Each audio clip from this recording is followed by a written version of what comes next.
Hello everyone, welcome to Tech Smooth. आज की video में हम 143(1) के इंटीमेशंस के बारे में बात करने वाले हैं। ये होते क्या है, कब इशू होते हैं, ये नोटिसेस हैं या इंटीमेशंस हैं, इन सब बातों के बारे में आज की वीडियो में हम डिस्कस करेंगे।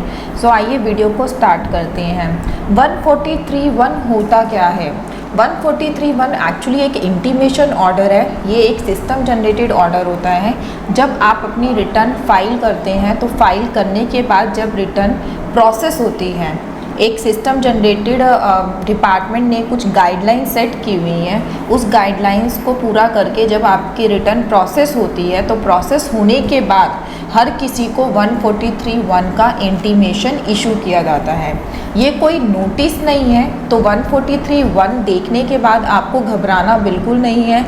यूजुअली होता क्या है, अब जैसे सबकी रिटर्नें हुई हैं, 31 जुलाई लास्ट डेट थी, तो अब सबको जो है रिटर्न प्रोसेस होने के बाद 143(1) जो है इशू किए जा रहे हैं। सबकी मेल आईडीज़ पे ये आ रहे हैं।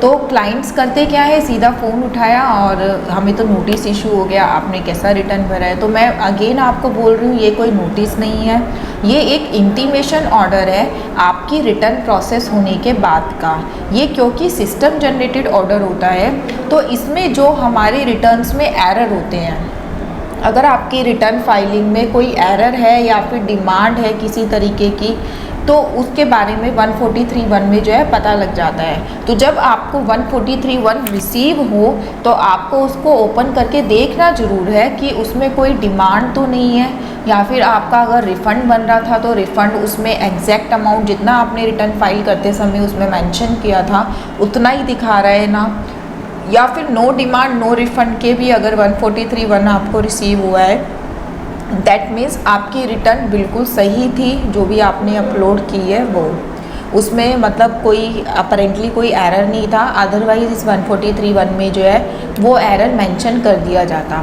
तो 143(1) जब आप अपना खोलेंगे तो वो सबसे पहली बात है, वो पासवर्ड प्रोटेक्टेड होता है। तो 143(1) का जो पासवर्ड होता है वो होता है आपका पैन नंबर, स्मॉल लेटर्स में आपका पैन नंबर, देन आपका date of birth. Date of birth जो आपका होगा उसमें आपको रनिंग में डेट ऑफ बर्थ डालना है। लेट सपोज आपका जो डेट ऑफ बर्थ है वो है 20 जनवरी 1989, तो आपको उसमें डालना है 20/01/1989। पहले आपको अपना पैन नंबर डालना है स्मॉल लेटर्स में, देन आपको अपना डेट ऑफ बर्थ डालना है 20/01/1989। सो ये आपका हो गया पासवर्ड 143(1) का। तो जब भी आपके मेल पर 143(1) रिसीव हो, आपको उसमें अपना पासवर्ड डाल के खोल के देखना है। फिर आप उसको स्टडी कैसे करेंगे, जैसे ये है हमारा 143(1), ये दोनों लैंग्वेजेस में होता है, हिंदी में भी और इंग्लिश में भी। तो ये आपका फर्स्ट पार्ट जो है हिंदी में है, देन आपका ये सेकंड पार्ट इंग्लिश में शुरू हो जाता है। तो आप अपनी कन्वीनियंट के अकॉर्डिंग इसको खोल के देख लीजिए। फर्स्ट उसमें ये रेड कलर में इन्होंने मेंशन कर दिया कि आपकी कोई डिमांड तो नहीं है, लाइक आपकी रिटर्न में कोई एरर तो नहीं है जिसकी वजह से डिमांड रेज हुई है, या फिर आपका जो भी रिफ़ंड हो वो यहीं पर ही मेंशन हो जाएगा, या फिर नो डिमांड नो रिफ़ंड के भी 143(1) होते हैं, वो यहीं पर ही मेंशन होगा। फेस ऑफ 143(1) के फर्स्ट पेज से ही आपको पता लग जाएगा। फिर जैसे अब इस केस में जो मैंने खोला हुआ है उसमें डिमांड है, तो अब मेरे को ये पता करना है कि ये डिमांड किस चीज़ की है, हमने रिटर्न में ऐसी क्या गलती कर दी जिससे ये डिमांड है। तो उसमें जब आप इसको नीचे आएंगे तो इसमें कंपैरिजन दिया होता है, जो भी रिटर्न फाइल करी है टैक्स पेयर ने, data provided by tax payer as computed under section 143(1). यहाँ पे आपका मेंशन है जो भी हमने रिटर्न में फाइल किया है वो डाटा, यहाँ मेंशन है जो भी सिस्टम ने इसके प्रोसेस किया है डाटा वो, ठीक है। अब जैसे हमारी टोटल इनकम यहाँ पे मैच कर रही है, लेकिन जो इन्होंने डिमांड रेज करी है वो इंटरेस्ट और फ़ी के कॉलम में डिमांड हमारी रेज करी है। तो अगर हम इस चीज़ को डिटेल में देखना चाहते हैं तो आप नीचे आएंगे अगर, तो ये पूरा आपका जो भी रिटर्न में एक एक पार्ट, मतलब ग्रॉस सैलरी सब इन्होंने एकदम डिटेल में दिया है। यहाँ पर आपकी सारी डिटेल आएगी जो आपने फाइल करी है, यहाँ सारी डिटेल आएगी जो डिपार्टमेंट के थ्रू कंप्यूट की गई है। तो आपको देखना है कि आपका डिफरेंस कहाँ है। जैसे सेविंग का इंटरेस्ट हमने भी इतना ही डाला, डिपार्टमेंट का भी इतना ही है। ग्रॉस टोटल इनकम हमारी भी इतनी थी, डिपार्टमेंट की भी इतनी है। जब ग्रॉस टोटल इनकम हम दोनों की सेम है तो मेरे ऊपर डिमांड क्यों रेज हुई।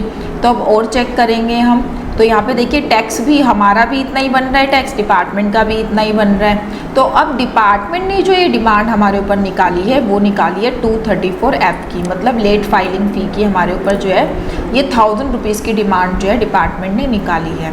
तो इसको आप स्टडी करके ये निकाल सकते हो कि क्या आपकी डिमांड है। अगर डिमांड और रिफ़ंड कुछ भी नहीं है, आपका बिल्कुल क्लियर है, तो यहाँ से आपको पता लगेगा नो डिमांड नो रिफ़ंड। आप यहीं पे ही जैसे ये मैच कर रहा है, यहाँ पे टैक्स आपका मैच हो गया, यहाँ पे भी आपका 0 आएगा, इसका मतलब नो डिमांड नो रिफ़ंड, तो कोई टेंशन की बात नहीं है। अब जैसे इस केस में हमारा 1000 रुपीज़ की पेनल्टी बन रही है, ठीक है। तो डिपार्टमेंट ने क्या कर रखा है, नीचे इसके चालान मेरे को अटैच करके दिया हुआ है कि आपको ये पेमेंट करवानी है। तो मेरे को करना क्या है, ये चालान पहले तो हमें ये चेक करना है कि डिपार्टमेंट अपने पार्ट पे सही है या हमने रिटर्न सही फाइल करी।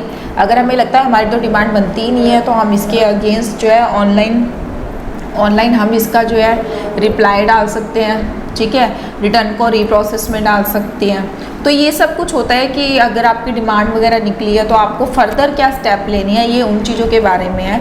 लेकिन अभी मैं आपको सिर्फ इतना बता रही हूँ कि अगर आपको 143(1) रिसीव हो रहा है आपकी रिटर्न की प्रोसेस के बाद, तो उसमें घबराने वाली कोई बात नहीं है। आप जस्ट उसको खोल के देखिए और उसमें देखिए कि किसी तरीके की कोई डिमांड तो नहीं है। और अगर आपका रिफ़ंड बन रहा था रिटर्न के टाइम पर, तो वो रिफ़ंड का अमाउंट भी इसके अंदर मैंशन होगा कि आपका रिफ़ंड जो है अंडर प्रोसेसिंग चला गया है। तो ये था 143(1) के बारे में। अगेन आई एम सेइंग 143(1) कोई नोटिस नहीं है, ये एक इंटीमेशन है कि आपकी रिटर्न जो है प्रोसेस हो गई है। यूजुअली आजकल जो है रिटर्न आपकी फाइलिंग के सेम डे सेम टाइम पर भी प्रोसेस हो रही हैं, बट वैसे इसका मैक्सिमम 1 ईयर का टाइम होता है। 1 ईयर के अंदर अंदर आपको 143(1) जो है इशू हो जाता है, मतलब कि आपकी रिटर्न जो है प्रोसेस में चली जाती है। होपफुली सबको समझ में आ गया होगा कि 143(1) क्या होता है, आप इसको किस तरीके से खोल सकते हैं, ठीक है। अगर आपकी मेल आईडी पर 143(1) नहीं रिसीव हुआ है आपको और आपकी रिटर्न प्रोसेस में चली गई है, तो आप अपना पोर्टल में इनकम टैक्स में लॉगिन करके चेक कर लीजिए कि आपका ईमेल आईडी सही डला हुआ है नहीं डला हुआ। आप उसको ईमेल आईडी को चेंज करके दोबारा से 143(1) की रिक्वेस्ट भी रेस कर सकते हैं। डिपार्टमेंट आपको अगेन 143(1) जो है प्रोवाइड कराएगा आपकी अपडेटेड ईमेल आईडी पे। तो ये था एक छोटा सा वीडियो 143(1) के ऊपर कि क्या होता है, कैसे आप इसको स्टडी कर सकते हैं।